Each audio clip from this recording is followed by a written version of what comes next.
आपको बताता हूँ मेरा पर्सनल एक्सपीरियंस सर्जरी को लेके ऐसा रहा है कि आपको वहाँ कुछ भी ना तो डर फील होता है एक बार सर्जरी रूम में जाने के बाद, तो बहुत इजी गोइंग रहता है और पता भी नहीं चलता है आपको कब आपकी सर्जरी स्टार्ट हुई, कब आपकी सर्जरी फिनिश हुई। कॉन्शियस था मैं ड्यूरिंग द सर्जरी एंड उसके बाद उन्होंने मुझे मेरे रूम में शिफ्ट किया और क्योंकि दोनों पैर मेरे एनेस्थीसिया उन्होंने लगा रखा था तो दोनों पैर सुन्न थे। उसके बाद धीरे धीरे मुझे पैरों में जब एनेस्थीसिया का असर ख़त्म हुआ तो वापस से पैर जो है ठीक हो गए मेरे। अभी हल्का हल्का पेन रहता है जब एनेस्थीसिया का असर निकलता है, लेकिन एक्सरसाइज से वो कम हो जाता है। ठीक है, आज मेरी फिजियोथेरेपिस्ट ने एक सेशन एक्सरसाइज कराया, उन्होंने बताया कौन कौन सा एक्सरसाइज करना है, कैसे करना है, वही एक्सरसाइज मैं कर रहा हूँ और उससे मुझे काफ़ी बेनिफिट हो रहा है। देखिए, सर्जरी को लेके ऑब्वियसली हम सबके दिमाग में एक डर रहता है, अपनी बॉडी को लेके भी एक टेंशन रहता है कि सर्जरी कराएंगे तो क्या पता कि रिजल्ट कैसे रहेगा, सही होगा नहीं होगा, राइट।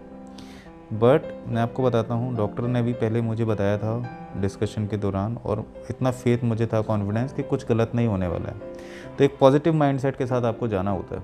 अगर आपके साथ एप्रीहेंशन जा रहा है, आपके दिमाग में कोई भय है या आपकी शंका है दिमाग में, तो ज़रूर दिक्कत होगी। लेकिन आप अगर श्योर हैं कि हाँ मुझे क्या रिज़ल्ट मिलने वाला है, तो मुझे पता था पहले से ही कि मेरा करेक्शन ये क्या होने वाला है, तो मुझे ऐसा कोई डर नहीं था। ठीक है, बाद बाकी सर्जरी होने के बाद तो फिर एकदम ऐसा लगा कि कुछ भी हुआ ही नहीं है ना। सर्जरी से पहले ही लग रहा था कि चलो सर्जरी हो रही है, लेकिन बाद में तो लग ही नहीं रहा था कि सर्जरी हो भी गई है। आज मैं पेन मुझे बहुत एक बियरेबल पेन होता है हल्का सा, जिसको आराम से आप बर्दाश्त कर सकते हो। ठीक है, कोई इतना पेन नहीं है। जो बोलहैक से पीड़ित हैं ना लोग, उन लोगों को ये पेन डेली बेसिस पे होता है ना। तो आपको उतने पेन की आदत तो वैसे ही है, क्योंकि आप उसको झेल रहे हो। आपके नीज़ में और एंकल्स में तो वैसे ही पेन रहता है। तो अगर आप उस कहते हैं ना इतने लंबे समय से जिस पेन को झेलते आ रहे हो, उसके लिए ये थोड़ा सा पेन कुछ भी नहीं है। ठीक है, और देखिए, सर्जरी में जाने से पहले मेरे दिमाग में पता नहीं क्या चल रहा था कि कितना बड़ा सर्जरी होगा, है ना। लेकिन कल सर्जरी मेरा था, उसके बाद मुझे लगा कि ये कुछ भी नहीं था। मतलब it was like very easy process, है ना।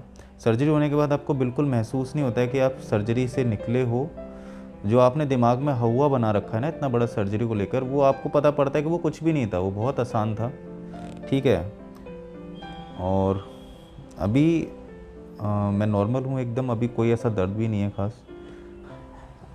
आज डॉक्टर ने मुझे बोला है कि आज हम लोग वॉक करेंगे।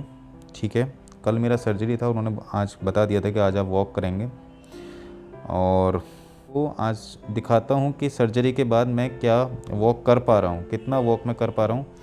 अभी इस पैर पर डॉक्टर ने मना किया है मुझे वज़न नहीं लेना है, लेकिन with the help of walker and with my right leg I can walk easily and can do my daily activities, day to day activities.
बात किया है, डॉक्टर ने मुझे बोला है कि आप आने वाले 2-3 दिन में आपको हम डिस्चार्ज कर देंगे। ठीक है, तो अकॉर्डिंगली मैं प्लान कर रहा हूँ कि मैं परसों का या कल का मैं टिकट कराना है मुझे, और आई विल फ़्लाइट का टिकट। और फ़्लाइट में ये फैसिलिटी अवेलेबल रहती है कि अगर आप सर्जरी से आ रहे हैं या आपको व्हीलचेयर की रिक्वायरमेंट है तो वो लोग वो सर्विस प्रोवाइड करते हैं, मैंने वो पता किया हुआ है। तो वो सर्विस मैं ऑप्ट करूँगा, जिससे मैं आराम से किसी परेशानी के बिना दिल्ली जा सकूँ।